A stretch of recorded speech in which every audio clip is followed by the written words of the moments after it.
ইনশাআল্লাহ অতি শীঘ্র আপনাদের সামনে সামনাসামনি সরাসরি দেখা হবে। দেশের মানুষ বিএনপির উপরে আস্থা রাখে, বিশ্বাস করে। তাদের সেই আস্থা এবং বিশ্বাসের মূল্যায়ন করতে হবে আমাদেরকে।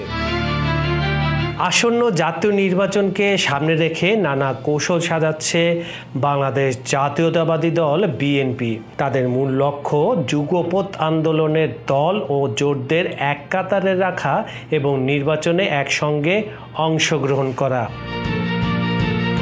বিএনপি স্পষ্ট করে জানিয়েছে, জনগণের ভোটে ক্ষমতায় গেলে সমমনাদের নিয়েই সরকার গঠন করবে।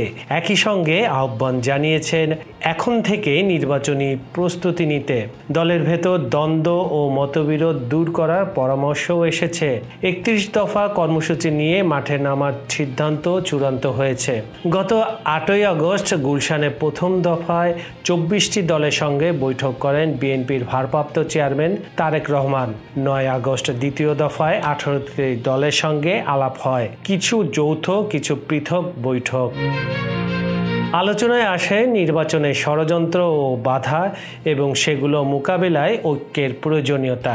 মিডিয়ার তথাকথিত প্রোপাগান্ডা ও তথ্য সন্ত্রাস ঠেকাতে অনলাইন অফলাইনে সক্রিয় থাকার পরামর্শ দেওয়া হয়েছে। বিএনপি, কাজী জাফর আহমেদের জাতীয় পার্টি, গণফোরাম, এলডিপি, গণতন্ত্র মঞ্চ সবাই একমত, নির্বাচন ও জাতীয় সরকার গঠনের প্রতিশ্রুতি থেকে বিএনপি সরে আসবে না। তবে স্বীকার করা হয়েছে মতপার্থক্য থাকবে, কিন্তু ফ্যাসিবাদের সুযোগ না দিতে হলে ঐক্য অটুট রাখতেই হবে। ইতিমধ্যেই নির্বাচনী তৎপরতা বেড়েছে। মনোনয়ন প্রত্যাশীদের দৌড়ঝাঁপ শুরু হয়ে গেছে। বিএনপি শিগগিরই সমমনাদের সঙ্গে আসন ভাগাভাগি নিয়ে আলোচনা করবে। যুগপৎ আন্দোলনের সঙ্গীদের নিয়েই আগামী নির্বাচনের লড়াই এবং জনগণের ভোটে ক্ষমতায় এসে জাতীয় সরকার গঠন করার চিন্তাভাবনা রয়েছে।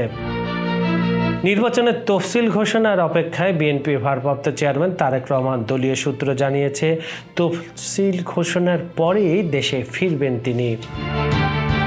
এবার তারেক রহমান নিজেই বললেন, অতি শীঘ্রই সবার সঙ্গে সরাসরি দেখা হবে তার। 10 আগস্ট রাজশাহীতে এক অনুষ্ঠানে ভার্চুয়ালি তিনি ঘোষণা দেন। তিনি এই সময় বলেন, গত বছরের 5ই আগস্ট সারা দেশের মানুষের ঐক্য ও সমর্থনে স্বৈরাচার উৎখাত সম্ভব হয়েছিল। বিভিন্ন শ্রেণী পেশার মানুষের অংশগ্রহণে গড়ে ওঠা আন্দোলনের মুখে ক্ষমতাসীনরা দেশ ছেড়ে পালাতে বাধ্য হয়েছিল। তিনি বলেন, একটি রাজনৈতিক দলের লক্ষ্য হওয়া উচিত দেশের সার্বভৌমত্ব রক্ষা, জনগণের উন্নত জীবন নিশ্চিত করা এবং সবার জন্য দীর্ঘমেয়াদী উন্নয়ন পরিকল্পনা তৈরি করা। এখন প্রশ্ন, তফসিল ঘোষণার পর তারেক রহমানের দেশে ফেরার এই ঘোষণা কি বাংলাদেশের রাজনৈতিক অঙ্গনে নতুন উত্তাপ ছড়াবে? সময় সেটা বলে দিবে। কাজল হায়দার, খবর সংযোগ।